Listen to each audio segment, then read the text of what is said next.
sisi yang dikasihi Tuhan, memasuki bulan September ini, ibadah akan tetap diadakan secara online. Kami berharap jemaat tetap mengikuti ibadah dengan sepenuh hati meskipun kita tidak berkumpul secara fisik. Sebelum memulai ibadah, mari kita simak pengumuman GMCC Online sepekan. Ibadah dewasa muda akan dilaksanakan secara online melalui live Instagram setiap hari Senin pukul 19.30. Mari saksikan dan menonton semua talk show yang bisa memberkati hidup Anda. Ibadah anak muda TAC dan ibadah sekolah minggu Little Kings GMCC dapat diikuti setiap hari Minggu pukul 11 siang melalui YouTube channel berikut ini. Jemaat yang ingin mengikuti KUL secara online dapat menghubungi nomor berikut ini untuk mengetahui jadwal KUL yang tersedia. Perjamuan kudus akan diadakan pada minggu ketiga dan akan dibawakan oleh Gembala Pembina Bapak Dr. Insinyur Niko Nyoto Raharjo. Bagi Bapak dan Ibu yang memerlukan anggur dan roti perjamuan, dapat mengambilnya di sekretariat gereja pada hari dan jam kerja. Precious Woman Gathering akan mengadakan Woman Mentoring Woman secara live melalui aplikasi Zoom. Pendaftaran akan ditutup pada tanggal 10 September. Pembinaan ini gratis, cukup membeli bukunya saja. Demikian pengumuman GMCC Online untuk sepekan. Selamat hari Minggu, selamat beribadah, dan Tuhan Yesus memberkati.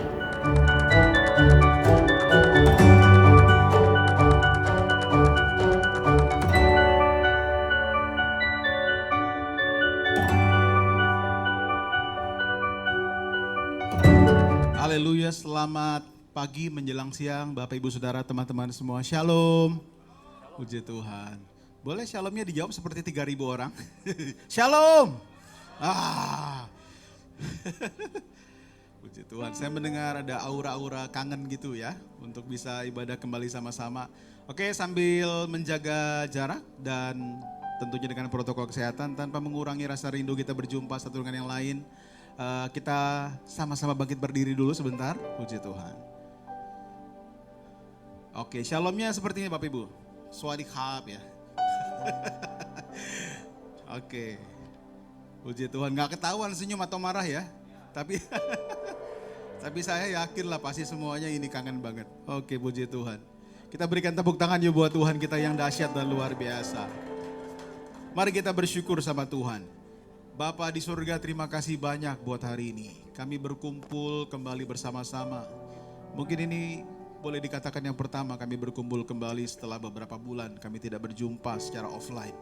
Ini kasih karunia-Mu yang besar dan biarlah Tuhan tuntun kami, bimbing kami untuk boleh mengadakan ibadah ini secara normal kembali tentunya dengan tuntunan-Mu dan hikmat-Mu. Kami berdoa biarlah itu tidak mengurangi rasa rindu kami, rasa haus dan lapar kami akan hadirat Tuhan pagi hari ini.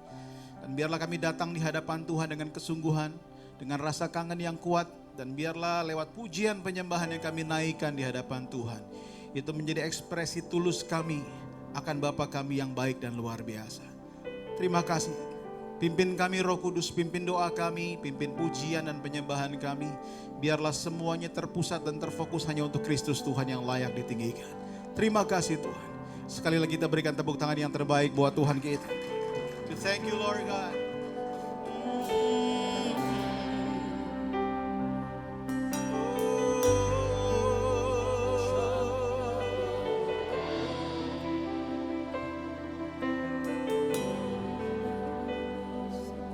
Praise you Lord God.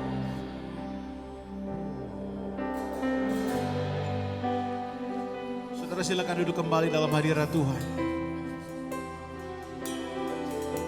Banyak yang Kau berbuat dalam hidup kami Tuhan. Sampai hari ini rancangan-Mu tetap yang terindah dalam hidup kami. Biarlah ini menjadi pujian syukur kami yang terdalam.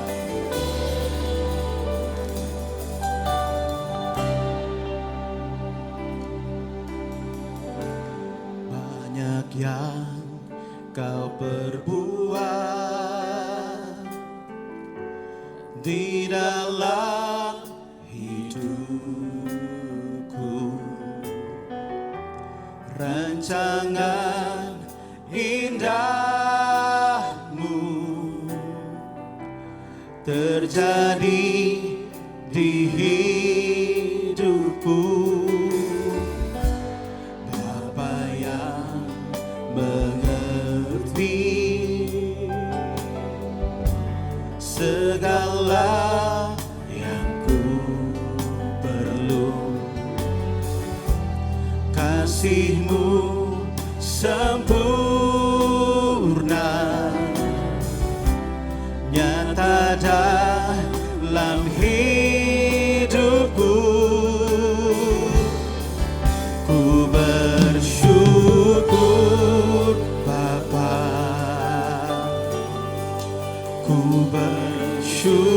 bersyukur Tuhan, buat kasih setiamu di dalam hidupku. Syukur, kami bersyukur, ku bersyukur Bapa. Terima kasih Tuhan, syukur Tuhan, buat kasih setiamu di dalam hidupku. Ku bersyukur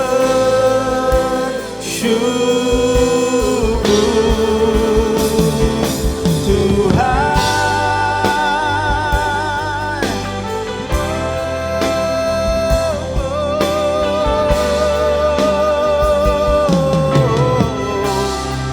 Banyak yang kau perbuat, banyak yang kau perbuat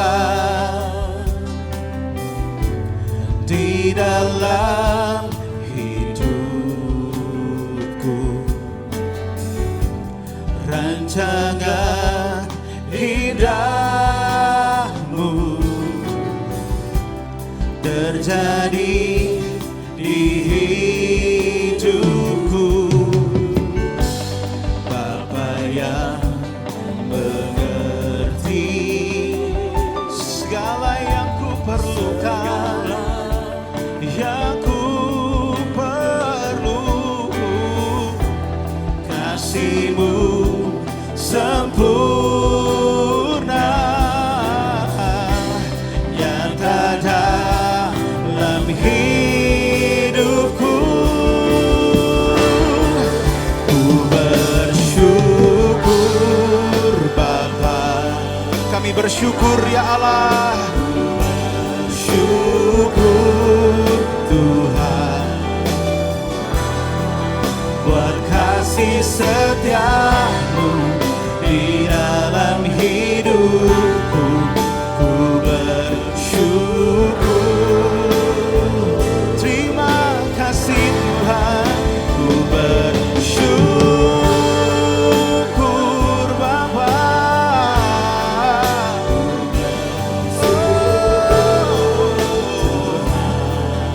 Buat kasih setiamu di dalam hidupku.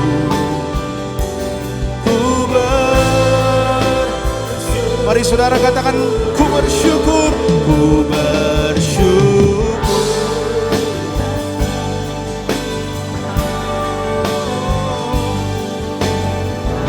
Ini jemaatmu yang menyembah dan bersyukur Tuhan.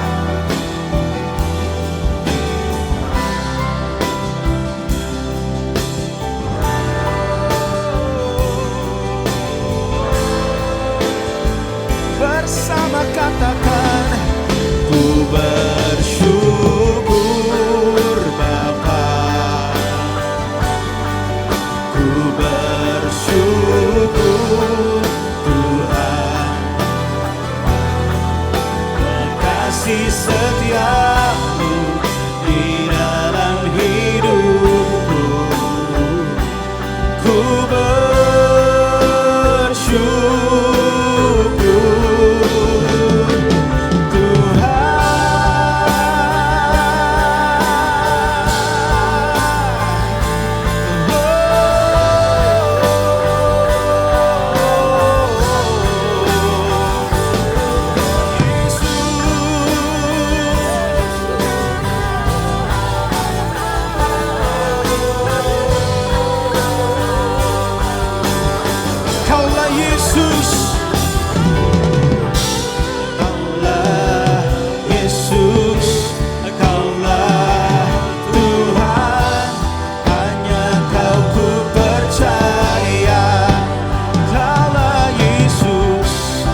Ku bersyukur Tuhan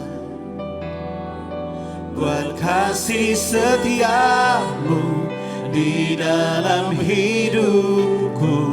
Ku bersyukur,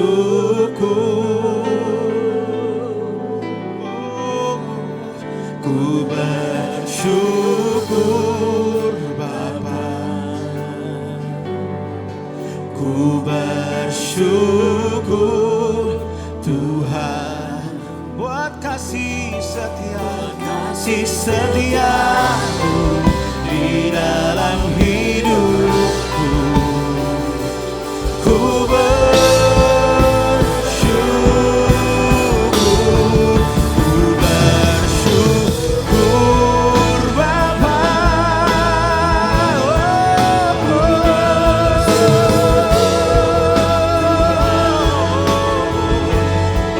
buat kasih setiamu di dalam hidupku. Ku bersyukur, ku bersyukur Bapa, ku bersyukur Tuhan buat kasih setiamu di dalam hidupku. Ku bersyukur, ku bersyukur,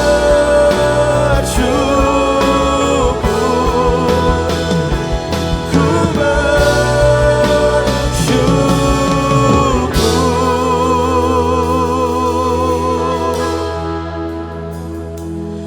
Tuhan.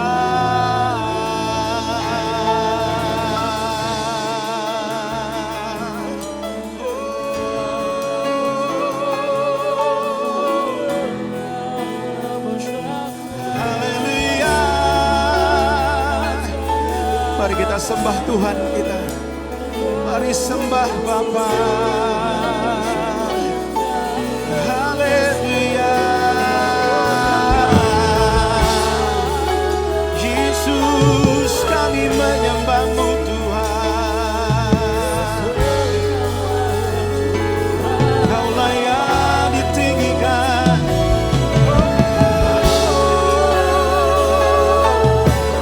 Yesus, kami rindu hadirat-Mu menjamah kami.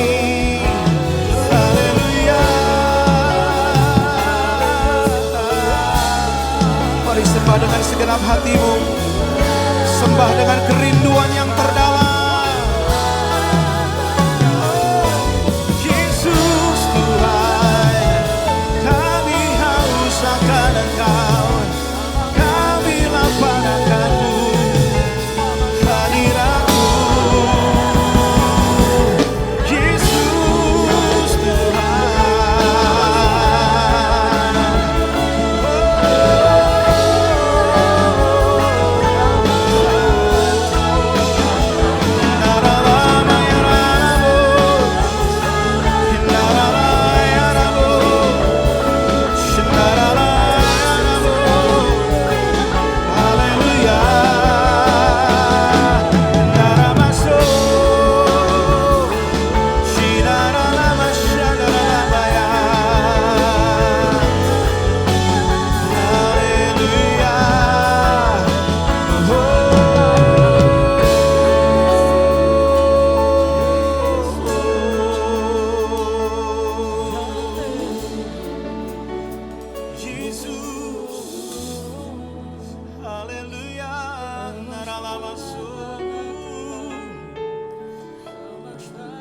Biar kami curahkan Tuhan rasa rindu kami untuk mengalami-Mu secara pribadi. Biarlah pagi hari ini Tuhan, Kau tidak saja hadir Tuhan, tapi menjamah, mencengkram setiap kami yang sungguh-sungguh mencari wajah-Mu. Terima kasih Tuhan buat anugerah-Mu, pemeliharaan-Mu yang sempurna sampai hari ini. Kami masih duduk dalam ruangan ini semata-mata karena anugerah Tuhan yang besar dalam hidup kami. Keadilan-Mu terbukti Tuhan, kuasa-Mu nyata di tengah-tengah kami. Terpujilah Allah yang membanggakan, Allah yang dahsyat, Allah yang luar biasa, Allah yang pemeliharaannya sempurna. Yang mengalami bilang amin. Dengan semangat sekali lagi tepuk tangan buat Tuhan.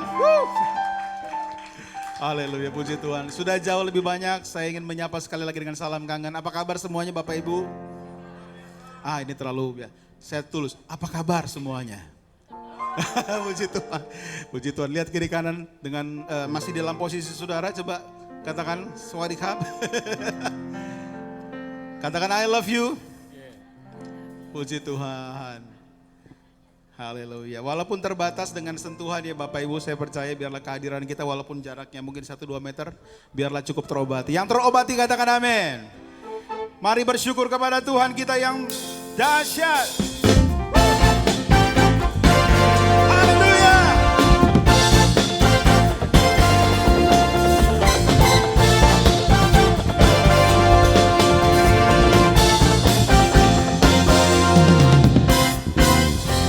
Kecaplah dan lihatlah betapa baiknya Tuhan itu. Rasakan dan nikmati kasih setia Tuhan. Kecaplah dan lihatlah betapa baiknya Tuhan itu. Rasakan dan nikmati kasih setia Tuhan. Kasih setia. Yo semuanya bersyukur sama-sama. Syukur bagimu Tuhan. Segala hormat bagimu Tuhan. Allah yang mengasihiku, Allah yang memeliharaku selamanya.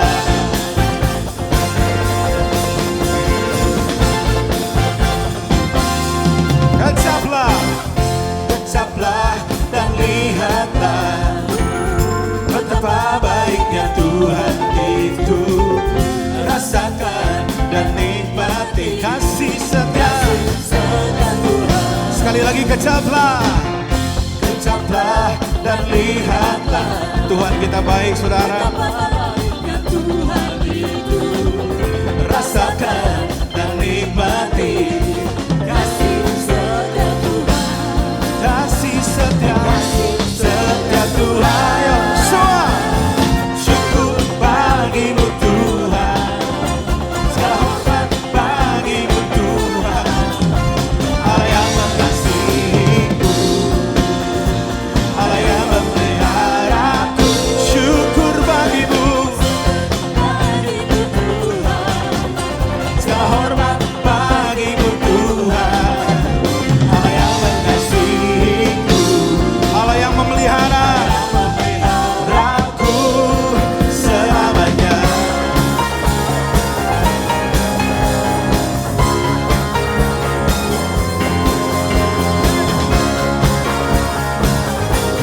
You are God.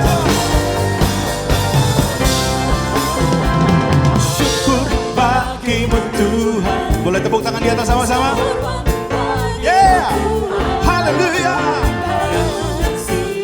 Engkau terlalu mengasihi kami Tuhan. Syukur bagimu Tuhan. Segala hormat bagimu Tuhan. Allah yang mengasihiku, Allah yang peliharaku. Syukur bagimu Tuhan. Bagimu Tuhan.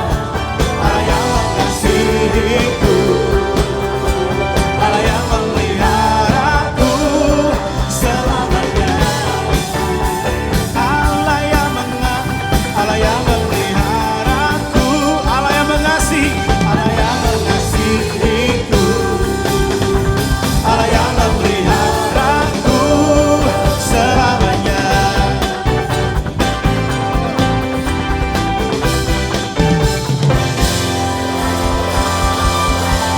Yes, haleluya.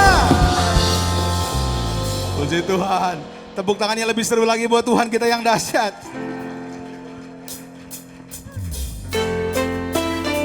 Haleluya.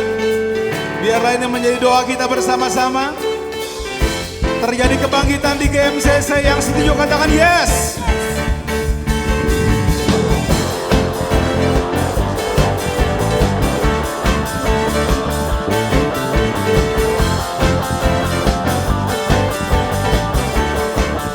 Mari bersama katakan. Pelukis cakrawala, merangkai jagat raya, pencipta alam semesta, pemilik kehidupan yang sanggup menambahkan segala jalan kebenaran. Ini kerinduan kami Tuhan. Kami rindukan kuasa lawatanmu, kebangkitan pasti terjadi. Semua, oh oh oh, datanglah dan bertata, kuat dan berkuasa, saat hati bersatu, menaikkan pujian, belenggu dipatahkan, mujizat dinyatakan. Great is our God. Woo. Mari sambil bertepuk tangan bersama-sama. Okay. Engkaulah pemilik kehidupan Tuhan, pemilik kehidupan yang sanggup menyelamatkan jalan-jalan kebenaran. Ini kerinduan kami Tuhan. Kami rindukan kuasa lawatanmu,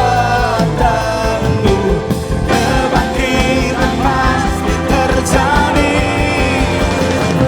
Oh oh oh, datanglah dan bertata, kuat dan berkuasa, saat hati bersatu, menaikkan pujian, belenggu dipatahkan, mujizat dinyatakan.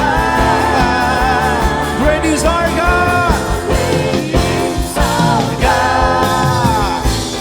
Sambil bertepuk tangan bersama-sama. Go. Kami pikirkan kebesaran-Mu Tuhan. Kami renungkan keajaiban-Mu bagi kami.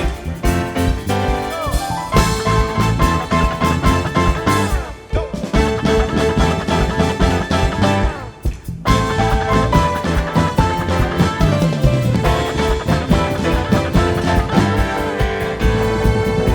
You are great, Lord.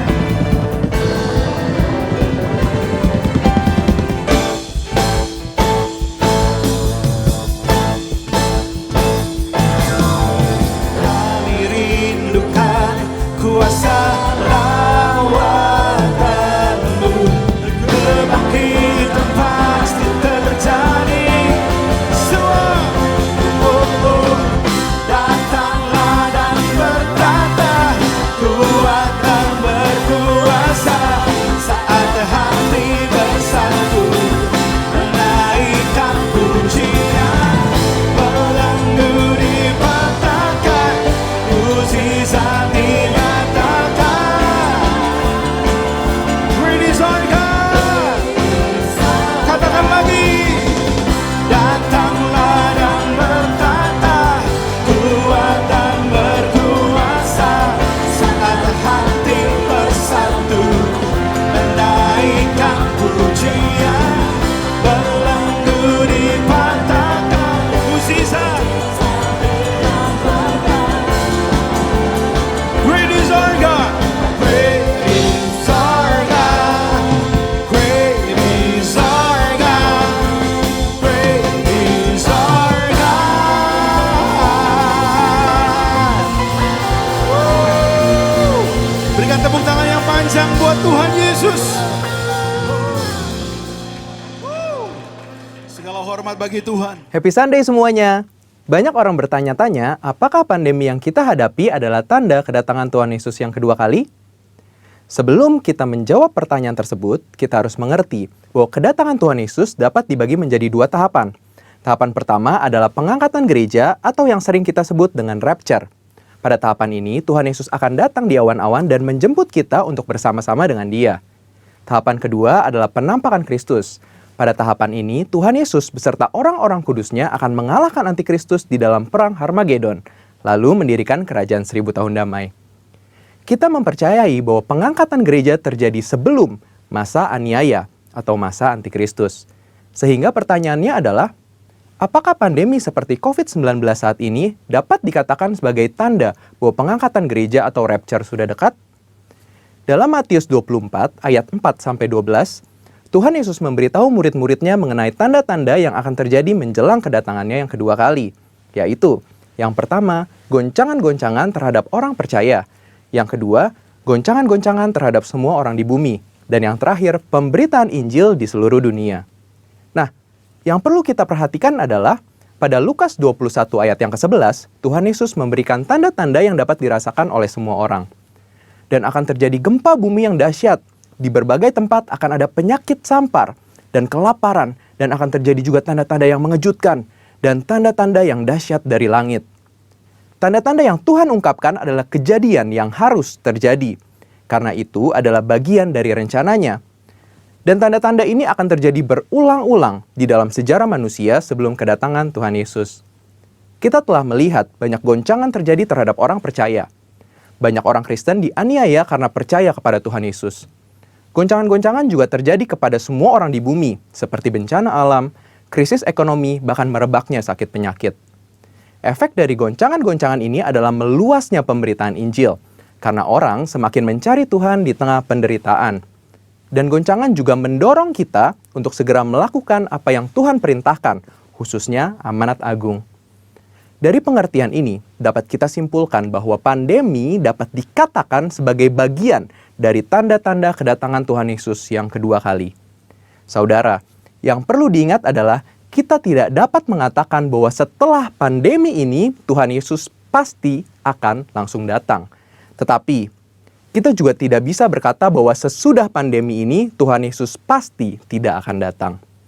Karena Tuhan Yesus jelas mengajar bahwa orang percaya tidak dapat menghitung atau menduga kapan waktu kedatangannya. Tidak ada yang tahu. Tetapi kita diminta untuk mempersiapkan diri menyambut kedatangannya. Mengenai kedatangan Tuhan Yesus yang kedua kali yang sudah amat dekat juga sudah disampaikan Roh Kudus sejak 2009 kepada Pastor Niko Nyotora Harjo. Roh Kudus menunjukkan dalam Yoel 2 ayat 28-32 bahwa akan terjadi pencurahan Roh Kudus juga goncangan-goncangan yang luar biasa. Akan tetapi melalui hal tersebut akan ada banyak orang berseru kepada Tuhan dan diselamatkan. Tahun 2013, Tuhan memberikan pernyataan melalui Pastor Niko bahwa yang dimaksud dengan pencurahan Roh Kudus adalah Pentakosta yang ketiga. Sejak saat itu, Pentakosta ketiga aktif disebarkan di mana-mana. Pastor Russell Evans dari Planet Shakers Church, Australia mendapat penglihatan bahwa Roh Kudus sedang dicurahkan di Indonesia. Ada kebangkitan jutaan anak-anak muda yang penuh Roh Kudus, yang cinta mati-matian akan Tuhan dan akan melayani dengan cara yang belum pernah dilihat sebelumnya. Ini adalah jawaban doa bagaimana Pentakosta ketiga akan terjadi khususnya di Indonesia. Pentakosta ketiga juga diteguhkan oleh banyak hamba Tuhan baik dalam dan luar negeri di Empower 21. Yaitu bahwa kegerakan ini akan lebih besar daripada pencurahan Roh Kudus di Azusa Street. Roh Kudus memberi pengertian bahwa Pentakosta ketiga akan menuntaskan amanat agung dan setelah itu Tuhan Yesus akan datang kembali. Kita percaya bahwa ini pasti terjadi. Kita dapat mengambil kesimpulan bahwa pandemi yang sedang terjadi hari-hari ini adalah bagian dari tanda-tanda penggenapan Pentakosta ketiga, di mana pencurahan Roh Kudus dan goncangan yang terjadi akan mengakibatkan banyak orang berseru kepada Tuhan dan diselamatkan. Artinya, amanat agung Tuhan sedang digenapi. So, setelah kita mengetahui hal tersebut, apakah yang harus kita lakukan untuk menyambut kedatangannya? Ada 4 hal, yaitu yang pertama, hidup berjaga-jaga, artinya hidup kudus di hadapan Tuhan dan di hadapan manusia. Yang kedua, hidup siap sedia, artinya siap menyambut kedatangan Tuhan Yesus, kapan saja. Yang ketiga, hidup setia, melakukan perintah Tuhan, artinya melakukan amanat agung Tuhan Yesus dengan Pentakosta yang ketiga. Dan yang terakhir, hidup intim dengan Tuhan, artinya banyak membaca, merenungkan, melakukan firman Tuhan, banyak memuji, menyembah Tuhan, dan banyak berdoa berbahasa roh.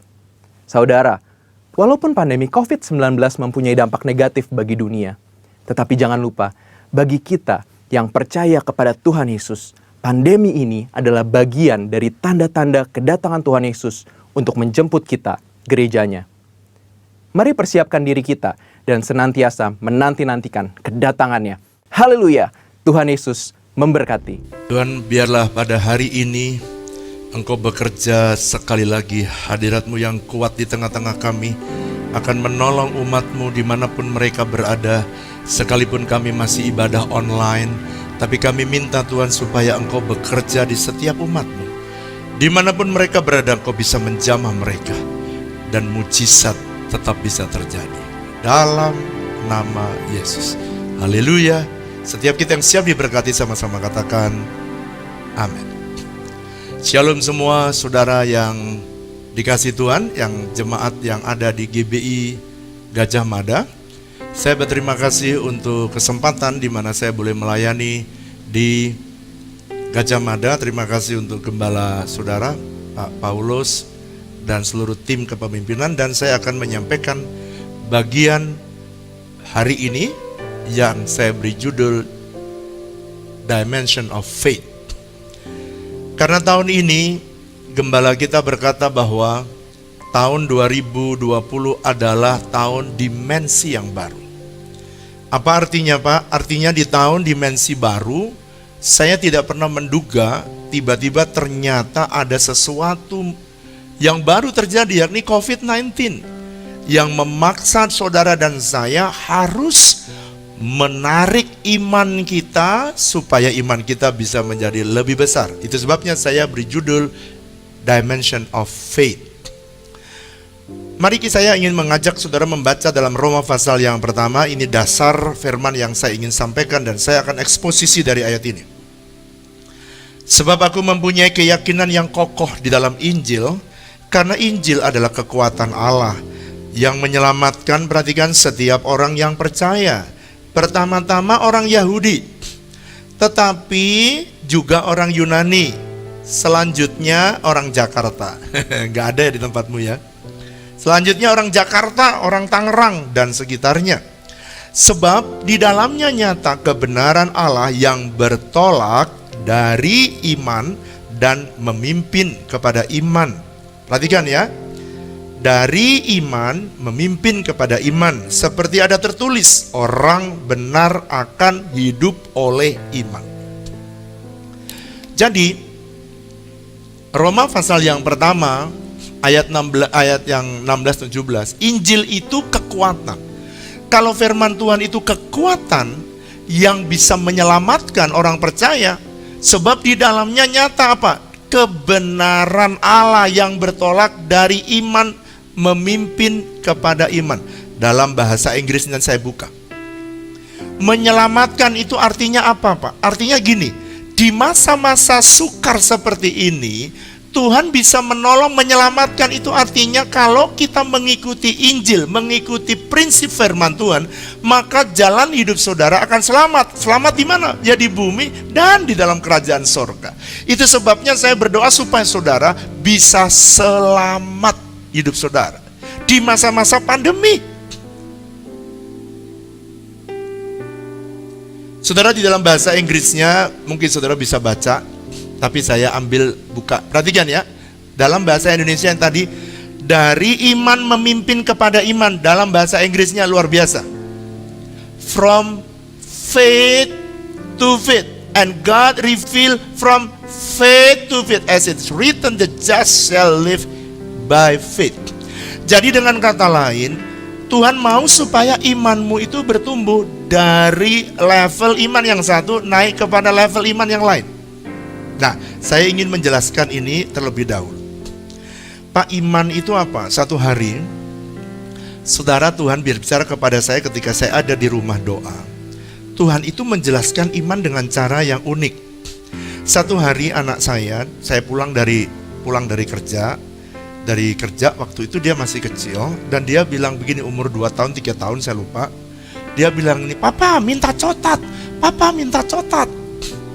Terus saya bilang begini kepada anak saya, "Nak, kamu pergi ke warung situ. Papa lah nggak sempat beli, kamu pergi sana." Anak saya bilang gini, "Mana bisa, kertas jadi cotat." Ya, saya bingung bagaimana menjelaskan dia ya. Padahal ini benar-benar coklat lebih dari satu. Lalu saya bilang gini, "Papa garansi kamu cukup pergi ke sana, kamu bilang aja cotat, kamu langsung dikasih." Mana mungkin? Kalau tidak terjadi, Papa akan temenin kamu untuk pergi ke sana.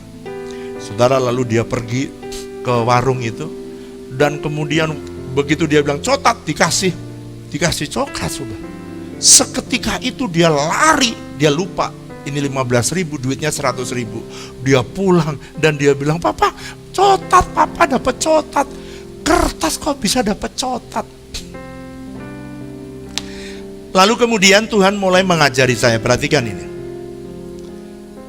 Kenapa sih saudara kok yakin bahwa ini adalah uang yang bisa menggantikan coklat? Wow. Karena ini adalah alat tukar yang kita sepakati.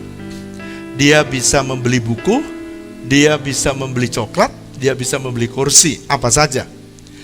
Jadi selama seseorang mempunyai alat tukar, dia bisa mengubah dari yang tidak ada menjadi ada. Pak, kalau di Amerika dia tidak pakai rupiah, dia punya kesepakatan khusus namanya US dollar. Berarti setiap negara punya currency masing-masing. Inggris dia punya currency namanya pound sterling. Jadi dengan kata lain perhatikan ini. Kalau gitu iman itu apa, Pak? Iman itu sebenarnya adalah alat tukar yang saudara dan saya bisa tukarkan, bukan di negara Amerika dan Inggris. Sebab kalau sekarang semua mengalami kesukaran, semua bangsa ada dalam kesulitan, sehingga saudara perlu belajar mengharapkan yang sesuatu mujizat yang datangnya dari sorga. Dan dari sorga untuk memindahkan yang baik, mujizat yang baik, kesembuhan, terobosan keuangan, keluarga bahagia, keselamatan, semuanya Alkitab menulis harus menggunakan alat tukar yang disepakati di sorga, bukan di bumi, bukan di Indonesia. Di bumi saja alat tukar yang disepakati berbeda-beda. Tadi saya katakan, sorga juga punya alat tukar, bukan uang, bukan rupiah, bukan dolar. Jadi alat tukar yang bisa disepakati adalah iman. So that's why, what is heaven currency? Heaven currency is not silver or gold, money, but heaven currency is faith. Apa Pak artinya? Saudara tidak bisa menukar semua yang baik di sorga sekalipun semua tersedia, tapi Anda tidak bisa menukarnya kecuali Anda punya yang namanya iman. Jadi kalau begitu, apa itu iman? Iman adalah alat tukar yang berlaku di sorga untuk bisa turun di muka bumi. Saudara, seorang hamba Tuhan namanya Jim Rohn, dia berkata gini, faith is the ability to see things that don't yet exist. Artinya iman itu adalah kemampuan untuk bisa melihat yang sekalipun belum ada. Di dalam Roma pasal 12 ayat yang ketiga, Alkitab menjelaskan bahwa janganlah kamu memikirkan, ini penting perhatikan ya, memikirkan, bertindak, berlaku hal-hal yang lebih tinggi daripada yang dapat kamu pikirkan. Tetapi hendaklah kamu masing-masing berpikir dan menguasai diri menurut ukuran iman. Ukuran iman ini atau dimensi iman. Jadi dengan kata lain, saudara, kalau sama seperti setiap orang itu memiliki ukuran iman masing-masing, maka setiap orang juga memiliki ukuran heaven atau currency atau alat tukar yang berbeda. Semakin besar ukuran iman, maka semakin besar pula saudara bisa mengalami mujizat. Lihat saya ke depan, saya jelaskan. Kalau ada barang yang harganya 20.000, maka uang ini bisa ditukar dengan barang yang harganya 20.000. Tapi uang ini ukuran iman, ukuran anggaplah ini adalah Indonesian currency. Lalu kemudian saya pakai analogi ini untuk menjelaskan kepada saudara tentang heaven currency yang namanya iman. Iman itu ternyata punya namanya ukuran. Ya, ukurannya berbeda-beda. Kalau itu barang dengan harga 20, saya bisa tukar dengan 20. Tapi kalau barang harga 20, imannya cuma 5.000, ya tidak mungkin bisa ditukar. Itu sebabnya banyak orang tidak bisa mengalami mujizat karena dia tidak menambahkan imannya. Dia tidak bertumbuh from faith to faith, dari jenis iman yang satu kepada iman yang lain. Jadi setiap, perhatikan, semakin besar ukuran iman seseorang, semakin banyak dia bisa mengalami mujizat dalam hidupnya. Oleh karena itu Saint Augustine dia berkata begini, faith is to believe what you do not see. The reward of this faith is to see what you believe. Saint Augustine berkata iman itu adalah percaya sesuatu yang tidak kita lihat. Tetapi hadiah daripada seseorang yang beriman adalah melihat sesuatu yang dia percaya. Wow. Nah sekarang pertanyaannya, saya masuk bagian inti. Bagaimana agar ukuran iman kita bisa menjadi besar? Atau bagaimana dimensi iman kita bertumbuh? Sebab kalau iman kita besar, kita bisa mengalami mujizat yang lebih besar. Yang pertama, ukuran iman itu ditentukan oleh nilai iman, nilai kebenaran yang dihidupi. Saya ulangi, bagaimana caranya memperbesar ukuran iman saya? Ukuran iman itu ditentukan oleh nilai kebenaran yang dihidupi. Sekarang saudara perhatikan saya ke depan. Apa yang membedakan apa yang membedakan daya tukar dari setiap uang yang warnanya merah, kuning, hijau? Bukan merahnya, bukan hijaunya yang menentukan. Ayo coba saudara pikirkan. Kira-kira apa yang membedakan dia punya kemampuan daya tukar terhadap barang yang ada di supermarket? Yaitu nilainya. Ditulis di sini, walaupun perhatikan warnanya beda-beda memang untuk membedakan, tapi yang jelas apa yang membedakan dia? Nilainya. Ini nilainya 100, dari mana? Ditulis. Ini nilainya 50, dari mana? Ditulis. Ini nilainya 20, dari mana? Ditulis. Saudara, hal yang sama, iman saudara juga ada nilainya. Jadi ukuran iman saudara ditentukan dari nilai kebenaran yang saudara hidupi. Jadi dengan kata lain, semakin banyak apa yang ada di dalam firman Tuhan dan saudara firman Tuhan Anda hidupi, nilai-nilai kebenaran ini Anda hidupi, apa yang terjadi? Maka semakin besar pula iman kita. Jadi semakin banyak kita menghidupi nilai kerajaan atau nilai kebenaran, maka ukuran iman kita akan menjadi besar.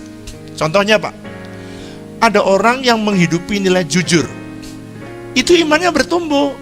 Yang lain gak jujur, dia tetap jujur. Ada orang yang mempunyai nilai setia. Orang yang gak setia sama istrinya, ada orang yang setia. Waktu dia setia, dia menaikkan level iman. Makanya waktu pandemi, yang lain berantakan minta cerai, dia enggak, karena dia belajar setia kepada istrinya. Kalau dia menghidupi nilai-nilai kebenaran, kejujuran dalam keuangan, maka bisnis dia akan tetap dijaga Tuhan. Di tengah-tengah pandemi seperti ini, ada hukum keuangan yang harus ditaati, ada hukum keluarga, ada hukum nilai-nilai, pokok prinsip-prinsip kebenaran adalah nilai yang harus dihidupi. Ini statement saya di bagian yang pertama. Semakin kita menghidupi firman, semakin banyak nilai yang ada dalam hidup kita. Semakin banyak nilai yang ada dalam hidup kita, semakin besar ukuran iman dalam hidup kita. Semakin besar ukuran iman ada dalam hidup kita, semakin banyak mujizat bisa terjadi dalam hidup kita. Saya harap saudara bisa jelas menerima kebenaran ini. Pak, bagaimana kalau seandainya saya menginginkan sebuah mujizat, tetapi ternyata level iman saya belum sampai? Misalnya contoh, saudara misalnya saudara ada satu barang yang saudara miliki, yang saudara inginkan adalah nilainya 70.000. Tapi saudara punya hanya 20.000. Jadi gimana caranya Pak saya bisa menambahkan iman saya? Saudara hidupi setiap kebenaran firman, hidupi setiap nilai kerajaan, hidupi setiap kebenaran firman Tuhan yang disampaikan, maka saudara imanmu otomatis bertambah. Dan satu hari kalau saudara hidupi semua, kan satu hari akan bertambah. Dan tanpa saudara sadari, saudara bisa menukarkan dengan barang yang saudara miliki. Ada orang yang bertanya kepada saya, Pak, kenapa orang itu bisa mengalami mujizat, kok aku belum? Saudara, karena dia sudah punya nilai tukarnya. Saudara juga sama, pada waktu saudara punya nilai tukarnya, saudara juga bisa mengalami mujizat. Ada seorang hamba Tuhan namanya Kenyon, dia berkata begini, faith talks in the language of God, doubt talks in the language of man. Apa artinya? Saudara, kalau iman itu berbicara tentang bahasanya Tuhan, tapi kalau kekhawatiran, ragu, takut itu adalah bahasa manusia. Oleh karena itu semakin saudara memperkatakan firman Tuhan, semakin besar iman saudara akan bertumbuh. Amsal pasal 22 ayat yang ke-26. Alkitab menulis begini, ini salah satu contoh, ada firman yang banyak diabaikan orang. Jangan engkau termasuk orang yang membuat persetujuan dan yang menjadi penanggung hutang. Contoh nih. Tetapi ada orang yang udah dengar firman, udah baca firman, tapi dia langgar. Contoh ya, saya sering sekali menemui banyak bisnismen yang akhirnya nangis Bombay oleh karena rumahnya dipinjam oleh temannya, diagunkan di bank untuk bisnis. Dan kemudian bisnisnya dia mengalami kesulitan, lalu rumahnya harus disita. Dan dia nangis, dia berkata, Pak, kenapa harus begini? Perhatikan ya, dia nangis, kenapa saya harus pindah ke rumah, padahal kan itu bukan kesalahan saya. Kesalahan saudara bukan utang di banknya, kesalahan saudara adalah melanggar nilai ini. Anda bisa ngerti maksud saya? Semua nilai di dalam firman Tuhan kalau Anda langgar, maka saudara akan menerima konsekuensi. Saudara yang selingkuh, dengarkan saya, dengarkan. Kalau Anda selingkuh, ada nilai yang Anda langgar, yaitu nilai kesetiaan sebagai seorang suami atau seorang istri. Kalau Anda selingkuh, saudara, di dunia ini tidak ada seorang pun yang tahu ketika Anda selingkuh sekalipun. Tetapi ketika saudara melanggar firman itu, maka tiba-tiba pasanganmu bisa saja itu bisa kemudian mulai curiga, dan kemudian saudara bisa berantem dan akhirnya menimbulkan perceraian. Dan Tuhan tidak mengendaki perceraian, dan saudara tidak bisa blame dengan Tuhan, dan saudara berkata, kenapa Tuhan membiarkan perceraian ini terjadi? Saudara, semua nilai yang Anda langgar akan menyebabkan konsekuensi kerusakan dalam hidup saudara. Contoh lagi, contoh. Nilai apa yang Bapak mau kasih contoh? Contoh ya, ada nilai lagi. Sebab itu seorang laki-laki akan meninggalkan ayahnya dan ibunya, Kejadian 2 ayat 24, dan bersatu dengan istrinya sehingga keduanya menjadi satu daging. Contoh. Tuhan sudah bilang, kamu harus meninggalkan para laki-laki. Tetapi demi efisiensi, maka banyak orang yang setelah menikah dia tinggal di pondok mertua indah. Banyak kan orang yang tinggal di pondok mertua indah. Kalau saudara demi efisien, jangan heran. Apa yang terjadi Pak? Konflik apa yang terjadi? Perhatikan. Kalau seorang anak tinggal di rumah mertuanya, maka kalau dia seorang laki-laki, dia tidak bisa mempunyai otoritas sebagai seorang suami. 1, 2. Kalau ada pertengkaran, maka kalau terjadi pertengkaran suami istri, maka sang ayah atau si ibu selalu membenarkan anaknya karena memang anaknya. Dan akhirnya yang ketiga, keluarga itu tidak bisa menjadi dewasa dan tidak bisa berdiri di atas kakinya sendiri. Saudara, saya mau beritahu, banyak sekali keluarga yang rusak, keluarga yang hancur, keluarga yang akhirnya berantakan oleh karena intervensi mertua, orang tua terhadap keluarga anaknya. Itu sebabnya waktu saya punya anak cuma satu-satunya. Tapi begitu menikah, saya beritahu, nak, sesuai firman Tuhan, sekalipun papa ini kangen, kamu harus mengikuti suamimu, tinggal di rumah berdua bersama dengan suamimu. Saudara, 1 minggu saya masih berteriak, pegang gitar, saya cari anak saya ke mesbah. Istri saya bilang, anakmu sudah nggak di sini, dia sudah punya rumah sendiri. Saya kaget, ternyata saudara, saya sudah kebiasa mesbah dengan anak saya. Pak, yang kedua, apa yang membuat iman itu bisa bertumbuh? Apa yang membuat ukuran iman saya bisa bertumbuh? Yang kedua, ukuran iman saudara bisa bertumbuh melalui jenis ujian yang kita hadapi. Setiap Anda lulus ujian, sama seperti orang sekolah, lulus ujian otomatis dia naik level. Demikian juga saudara, setiap kali ada firman Tuhan yang Anda kerjakan dan Tuhan tes terhadap saudara, maka iman saudara otomatis bertambah. Ingat, kalau ukuran iman saudara bertambah, maka saudara akan melihat saudara punya daya tukar dengan apa saja yang saudara butuhkan di sorga. Contoh, Yusuf, dia lulus dalam ujian kekudusan. Saudara sudah tahu ceritanya. Siapa lagi yang pernah mengalami ujian? Seperti dalam 1 Raja-Raja pasal 17. Saudara, pada waktu di tengah krisis, maka saudara, janda Sarfat, dia lebih mendengarkan kata Elia yang merepresentasikan Tuhan. Janda Sarfat sedang mengalami apa, Pak? Ujian krisis. Bukankah ini sama seperti hari ini? Dia berkata, waktu Elia berkata, berikan kepadaku air. Dia baru mau ngambil air, berikan, buatlah kepadaku, bikinlah roti. Lalu dia berkata, Tuan Elia, saya punya roti, punya tepung, dan minyak sedikit dalam buli-buli, dan setelah saya bikin, saya makan, anak saya mati.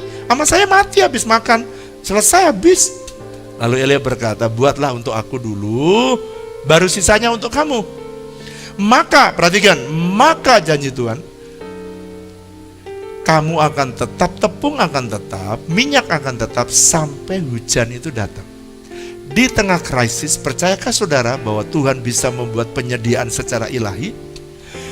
Apakah Anda percaya bahwa di tengah-tengah kesukaran, kesulitan, Tuhan bisa buat mujizat dalam hidup saudara? Saya sering melihat banyak sekali pertolongan Tuhan di masa-masa yang sukar. Dan janganlah izinkan semua kekhawatiran merusak hidup kita. Siapa lagi yang pernah mengalami ujian, Pak? Dalam Kejadian pasal 7, Yusuf pernah mengalami keadaan yang terbalik. Dia menerima mimpi bahwa dia akan menjadi besar, tapi kemudian dia masuk dalam jurang di sumur, kemudian dia dijual. Keadaan yang terbalik itu membuat dia jauh daripada kenyataan mimpinya. Mungkin ada saudara yang menerima janji Tuhan dan saudara mengalami ujian dalam keadaan terbalik. Artinya keadaan situasi yang berbeda dengan apa yang dijanjikan Tuhan. Tetaplah jalan dalam kebenaran. Ingat poin pertama, jangan keluar dari nilai kebenaran firman yang diajarkan. Sebab dengan cara demikian saudara akan terus menang dalam setiap ujian yang Tuhan izinkan terjadi dalam hidup saudara. Yusuf sekalipun sudah paling rendah, dia dijatuhkan hukuman dan masuk dalam penjara, tetapi dalam semalam Tuhan bisa ubah dia. Pada waktu dia bisa menafsirkan mimpi Fir'aun, dia menjadi orang kedua di Mesir. Siapa lagi, Pak, yang pernah mengalami ujian? Oh, masih banyak. Daniel mengalami ujian. Semua hamba-hamba Tuhan, Abraham mengalami ujian.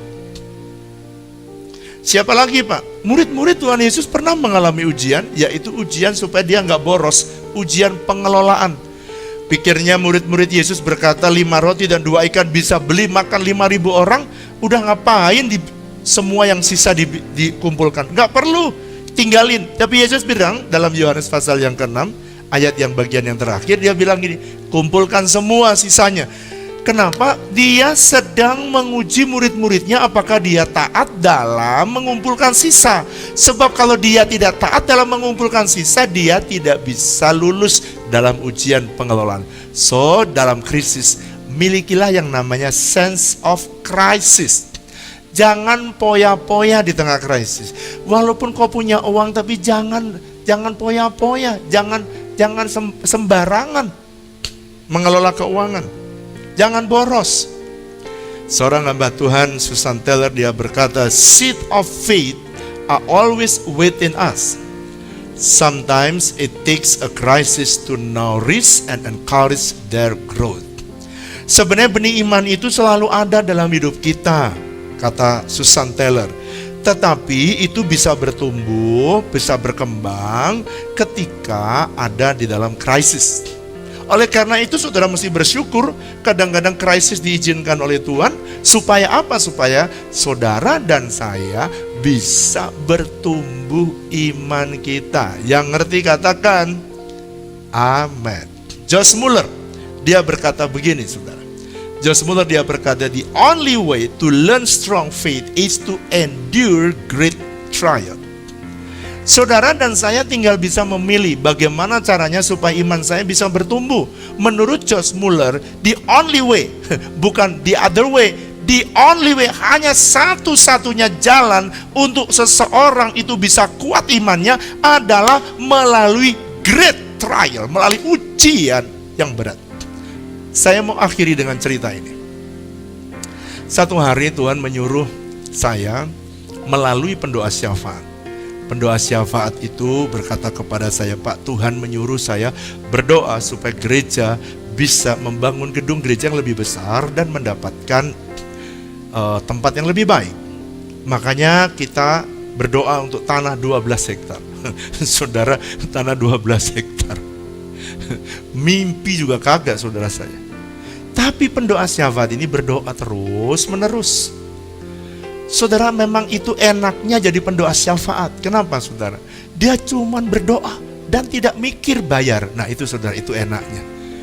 Nah gembala itu kecuali berdoa, dia mikir untuk bayarnya. Sehingga pendoa syafaat itu jangan dikontaminasi. Biarkan dia berdoa dengan imannya. Satu hari dia datang ke menara, saya di menara, dia datang di menara. Dan dia mengumpulkan uang. Dia berkata begini, inilah janji iman untuk tanah 12 hektar. Lalu saya buka, isinya 2.500. Saudara, ini dapat semeter aja kagak saudara. Karena semeter dana di BSD ini sekitar 10 juta, 15 juta tergantung tanahnya. Jadi kalau 12 hektar saya sudah mikir bakalan 1,2 triliun rupiah.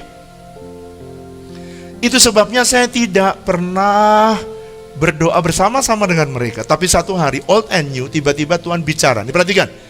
Ketika Tuhan mulai bicara berkata, bukan mereka, aku yang menyuruh mereka menyampaikan kepadamu. Kamu harus bersepakat.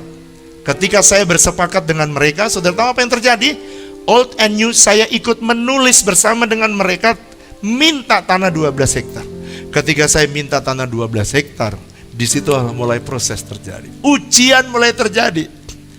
Saudara, saya mulai mencari tanah. Dan semua orang berkata, Pak, kalau karena Bapak Pendeta, tanah ini 15 juta per meter, tapi saya kasih diskon, Bapak 5 juta per meter, Bapak bayar sisanya 10 juta per meter. Lalu saya hitung dulu. Ketika saya hitung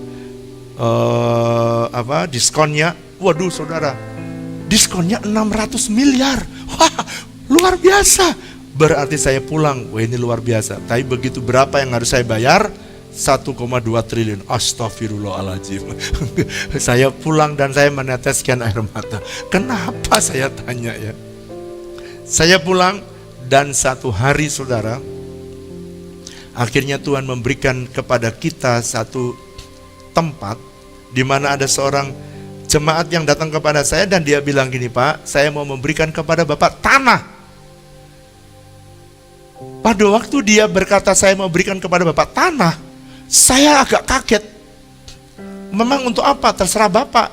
Lalu diserahkanlah sertifikat itu, 4.500 meter tanahnya itu.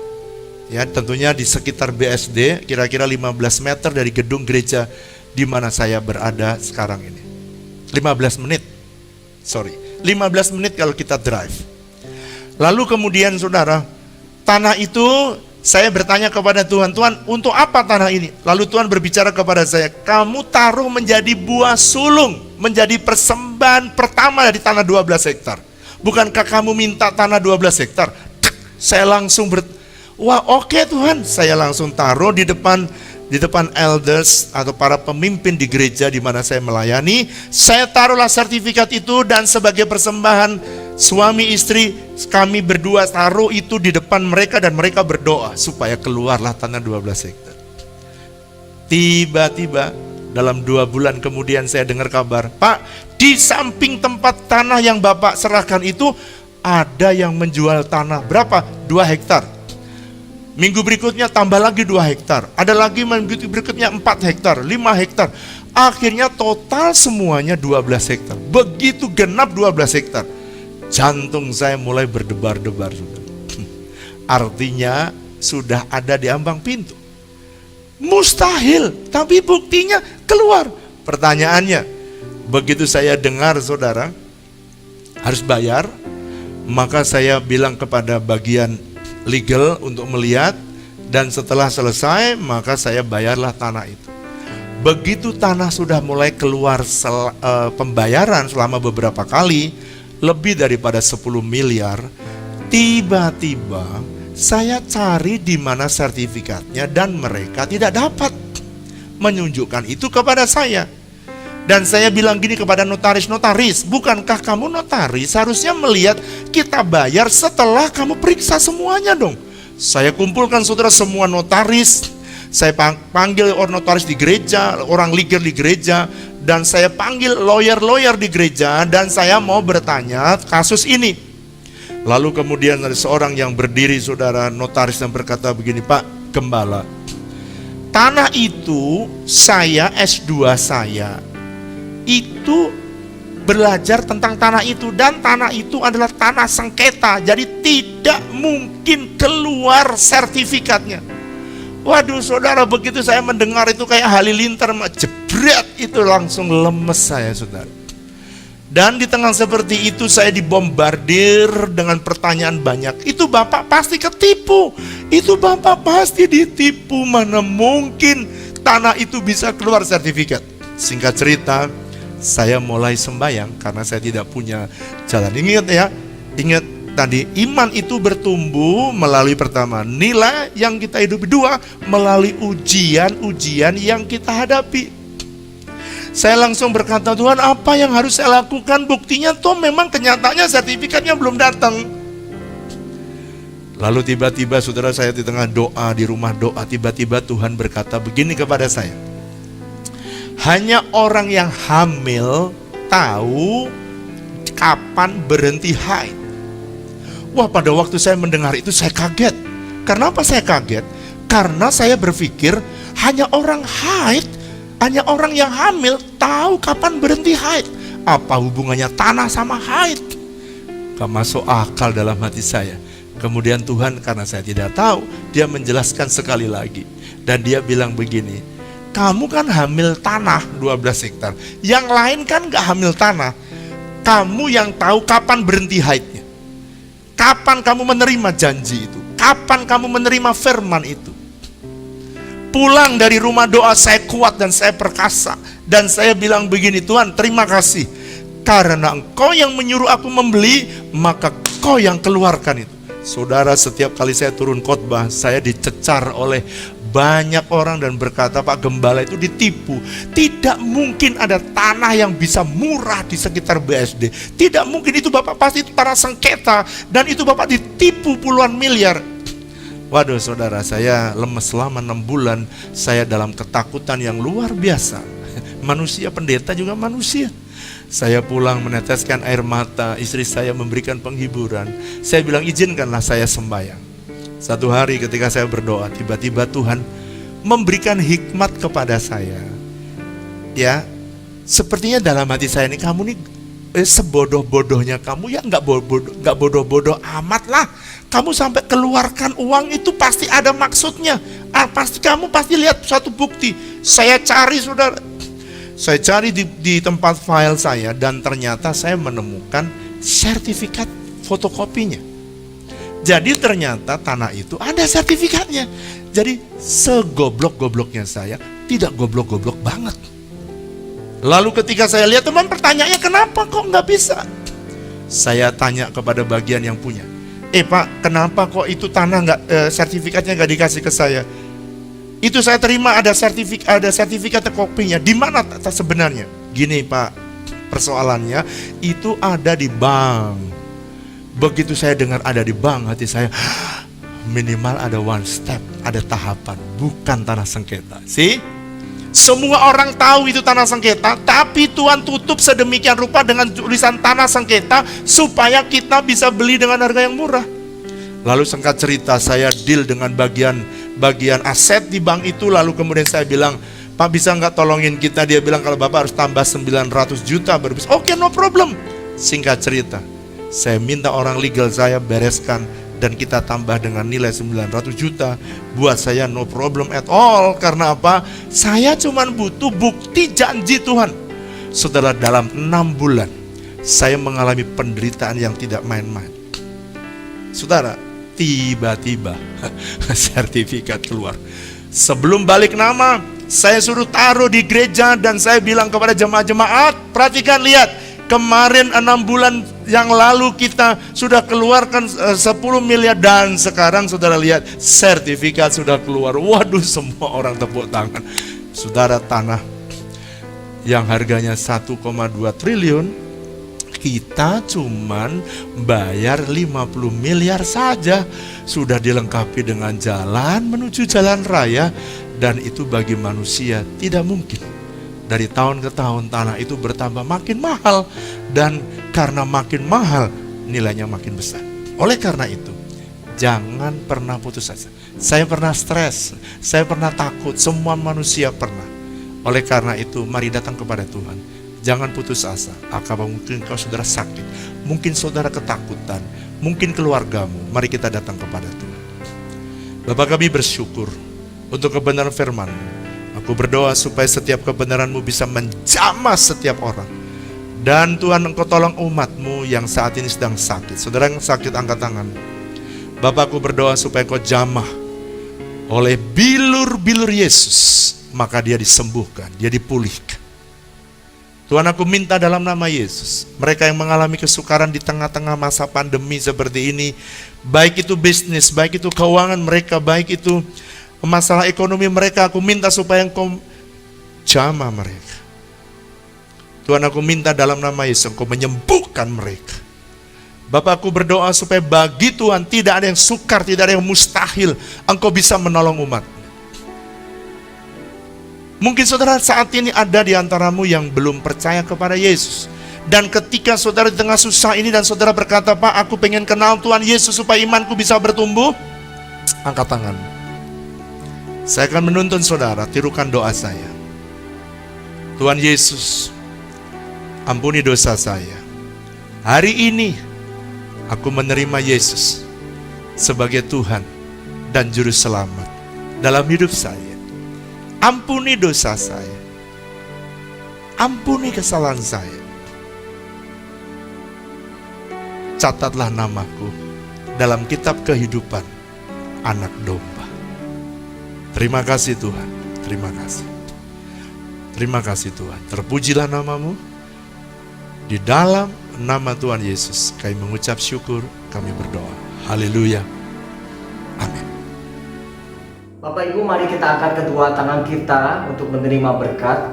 Biar berkat kasih karunia dari Allah Bapa, penyertaan anaknya yang tunggal Yesus Kristus, dan persekutuan yang manis oleh Roh Kudus menyertai kita. Damai sejahtera Immanuel Jehovah ada buat kita semua. Semua yang percaya berkata amin. Happy Sunday, Tuhan Yesus memberkati.